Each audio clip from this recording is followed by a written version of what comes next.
Well, my daughter Caitlin and I were brainstorming an idea for a community service project for her Key Club. And I knew that our kids all had fleece tie blankets that they liked, so I thought, well, I wonder, maybe we could do an event where we asked for donations of fleece and we made tie blankets. That first year, that was 2006, 20 of her friends and my husband and I and our other children came to the Instructional Planning Center and we made 100 blankets, which was really exciting. Her senior year, we wanted to try it again. We learned a little bit more about advertising for that year and using social media to our benefit, and 684 blankets were made that year. Well, word just kept getting out because clubs, teams, community groups, book clubs, they're always looking for some kind of a service project, which is absolutely fabulous. Says a lot about the positivity in this community. It's a giving community. And so they started picking the idea up, and they started making blankets, not just at our event in December, but throughout the school year. Last year, we had the Health Occupation Student Association have their state convention here in Sioux Falls, and they made over 250 blankets for us. So we received those in May, which is great because over the summer, with the flooding that happened just south of us, we were able to send hundreds of blankets out to Dakota Valley, to Canton, to Rock Valley, to Spencer, Iowa. And just having those on hand when a tragedy strikes, that's just wonderful. In my office, I was at IPC. I was the supervisor then of homeless and Indian education. And in walks Tracy Veek and her daughter Caitlin. They had a proposal for me. And so Caitlin was at Lincoln High School, I believe she was a junior, and she needed a project for Key Club. And so they proposed that they wanted to do these tie blankets. And if they made tie blankets for Caitlin's Key Club project, could we distribute them through the Office of Homeless Ed? I said, well, sure. And their family got together that year and made about 100 blankets, I think, and they brought them to us, and we were able to get them to families and kids in need. And that was an awesome thing. And I think everybody thought, wow, that was a great project. And what a nice impact. And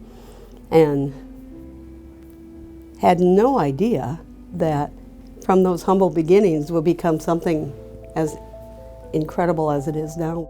We are now at 40,000 blankets. 40,000 blankets over the course of the last 19 years. This is just absolutely amazing and mind-blowing. That is, we're funded solely on the generosity of others. I mean, we don't have any big fundraisers that we hold.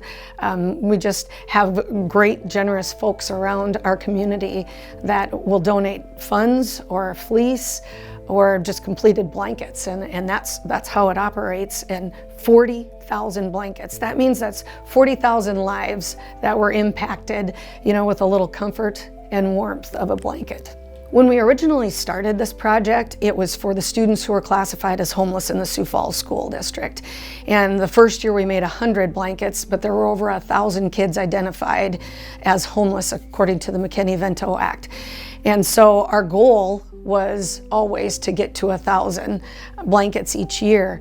When we started reaching numbers like 2,000 or 3,000, then we knew we could start giving them out to other people. Child's Voice is, we work with multidisciplinary teams that come in and evaluate children for maltreatment and child abuse. My role as a child advocate is I sit with each child that comes in to make them feel safe and comfortable through the process, because there is a forensic interview and an exam, so in order for them to feel comfortable, it's nice to have somebody that they can feel safe with. Each child that comes to their appointment gets a blanket, and so my role is to kind of sit with them until the end of the appointment, and then I get to choose a blanket based on their personality, which is really fun, and they get to take one home with them. And for some of the kids, that's the first nice gesture that they've had, so it really means a lot to them. Some of the kids that seem kind of not impressed, with what we choose to do as an activity, when you hand them the blanket, we've had kids that start crying, we've had kids that are just so excited. We see kids birth to 18, and so you kind of think, you know, maybe the teens won't care as much about the blankets, but they really do. It really means a lot to them. I think it just makes them feel secure, that warmth, you know, maybe they now know that somebody cares about them, and they maybe haven't had that yet. Habitat for Humanity and Project Warm Up have been partnering together for more than a decade, and families in our program are with us for about 18 months while they help build their home alongside volunteers. And on Home Dedication Day, we're lucky enough to have student leaders come to that home dedication and meet the family and hand over blankets to the kids and the parents on the day that they walk into their home for the first time. Our entire team gets so excited for that day where we get to hand over the keys to the family, and one of the best parts is watching the kids walk into the house and they get excited because a lot of times it's their first time being there, and they're sitting there and they're talking about who gets which bedroom, and again, like the level of excitement is just through the roof.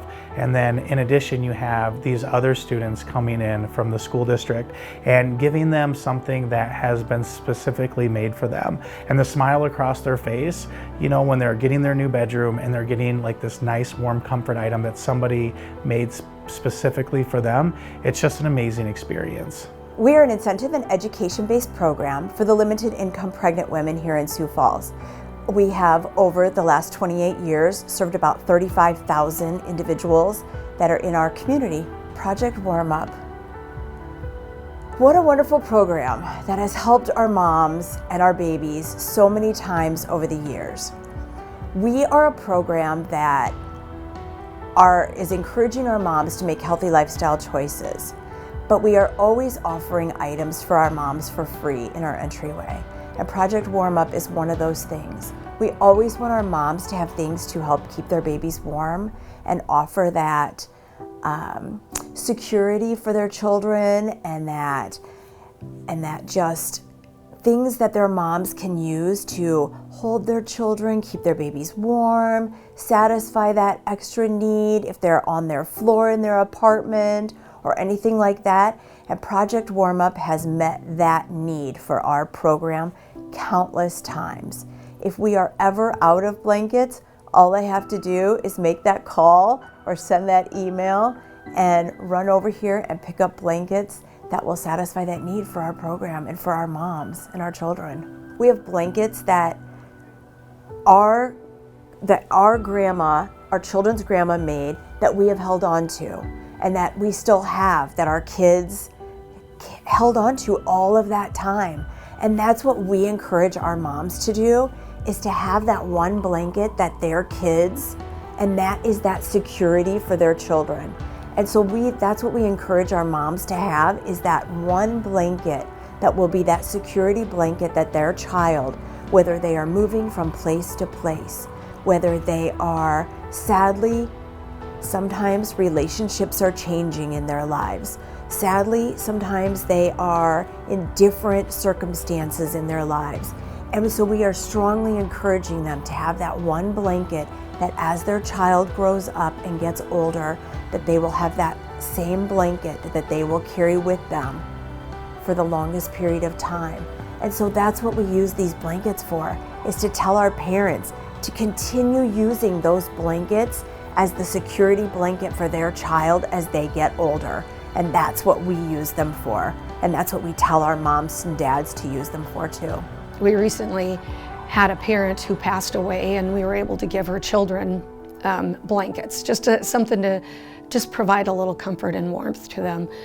We recently had one of our students on the third floor at the castle in the oncology peds wing, and we were able to take blankets to several kids that were there on that floor, and so it's because of the generosity of people and the hard work of our volunteers, we've been able to always meet the needs of the Sioux Falls School District first, but then provide all those blankets to other folks as well. You know, even when I was in the district and when I left the district, I always wanted to be involved, whether it was donating fleece or tying blankets, or I got hooked up with the food crew. So there's a group of us volunteers every year that sort of man the little snack shack, and we help with giving water and snacks to the volunteers who come in that day to make blankets. So it's been great to be part of the food crew now.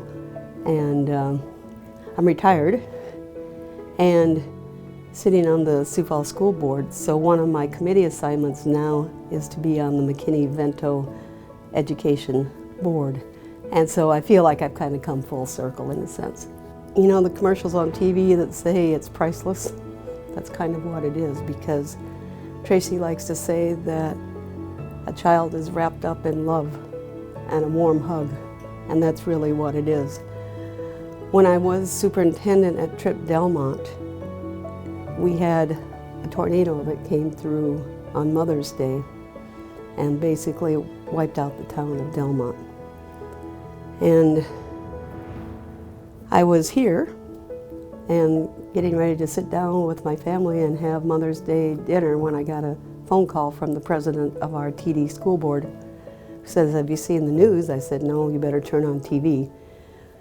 So changed clothes, ran down to Trip Delmont, and not far behind me came a Durango with famous faces. There was Tracy, there was her daughter, and there was a whole back end full of blankets and water and supplies for our school. So it was really an incredible moment that, you know, you can help for a while, but then you never know when you're going to be the one that needs the help as well. One thing that I love is getting letters back from kids who have received a blanket. Maybe they were in foster care, maybe they were in a homeless shelter with their parent, and things have changed in their lives, and that they're able then to turn around and give back by making a blanket. I had a story of one little guy who was in foster care and he received a blanket, and a few years later he was adopted. And he used his own allowance to buy fleece and make blankets, because he remembered what that meant to him to receive a blanket at a time in need. One of my daughter's very good friends has volunteered for over 11 years. And she shared with me just last year that when she was in middle school at Patrick Henry, she received a blanket because she and her brother were considered as homeless. Now, I've seen this girl hundreds of times over the 11 years, but it wasn't until last year, while she was making blankets for Project Warm Up, that she was ready to tell her story to me. And that is a full circle story that means so much to me, because that woman means so much to me. Oh my gosh, working with Tracy is like the most wonderful thing. If you talk about somebody who has energy and enthusiasm for a program, she is like the role model for all of us that are running nonprofits, because her energy, enthusiasm, and her love for her program is contagious for all of us. And that is what we love. As directors of nonprofits, that's one of the things you love, is when somebody has a passion for their program and it makes you realize the passion that you need to have for your own program. Tracy is fantastic. If anyone has met her, you know how passionate she is about what she does and how invested she is in the kiddos in her program and across the school district. And, you know, I think that the most important thing about the program isn't even necessarily about providing this comfort item to children across the community, but it's also about teaching the other kids like the importance of giving back. You know, a lot of kids, they may not learn that in their homes growing up. You know, and if they're not learning it from their home, like who else is going to teach them that? And so getting them involved at a young age and showing like, hey, like you can make a difference in somebody else's life, it's so important. So it's fantastic, the service that she's able to help provide with the students, but also just teaching them that component of giving back is just so important. So anytime that like our supply gets low, we just reach out to Tracy, and she's amazing at getting the blankets to us. She always has a great variety, so you know that you're going to be able to find one that matches the child. And her energy just is so fun to work with, because I mean, she just really cares about being able to provide the blankets for our place of business for sure. As of last school year, so May of 2024, there were 1,671 students in this district that identified as homeless or fit the federal definition, meaning they don't have a fixed regular house. So they're either doubled up with somebody else, living in a shelter, placed in a motel or other temporary place, or worse. And then the one that really gets me is 346 of those 1,600 kids were unaccompanied youth, meaning for some reason they're here by themselves, whether they were orphaned or kicked out or runaways or whatever their situation was. An unaccompanied youth, that's not a good situation, whatever their story is. And that really gets to me because, you know, like many people, I had the benefits of growing up in a good family with a house, and when I leave, after we talk today, I'm gonna go home to a house and put my car in the garage and go drink some coffee and be warm, and knowing that there's people in our community that are suffering, that are unhoused, that for maybe no fault of their own, find themselves in this situation. You know, they say that we are all just a few paychecks away from being homeless or unhoused. And it's a very frightening thought. So the best thing we can do for our kids is get them in school, get them in education, and help them so that they can move on with their lives. And you know what? If the kindness of strangers, of giving them a blanket in a very difficult time, is such an important thing that just wraps them up with that love and that care. You know, it seems like a little thing, but it's a big thing. I just think it's important not only to give a gift of a blanket, but I think it's really important for kids to know that no matter how old or young they are, they have the ability to positively impact the lives of another. We have kids at Terry Redland and Hayward that are making blankets right now. We're providing them fleece kits. They're making blankets right now.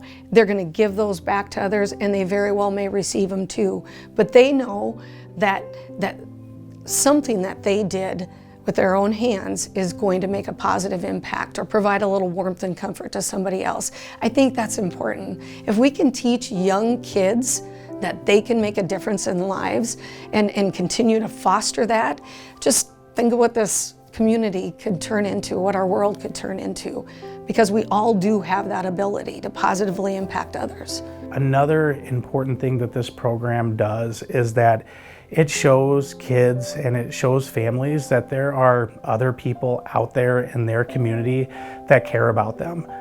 You know, it's not their family or their teacher, it's a complete stranger that just wants to show them that, like, we know that you exist and we want you to know that you are loved. And I think the entire world could probably be a little bit better place if we all practice that a little bit more.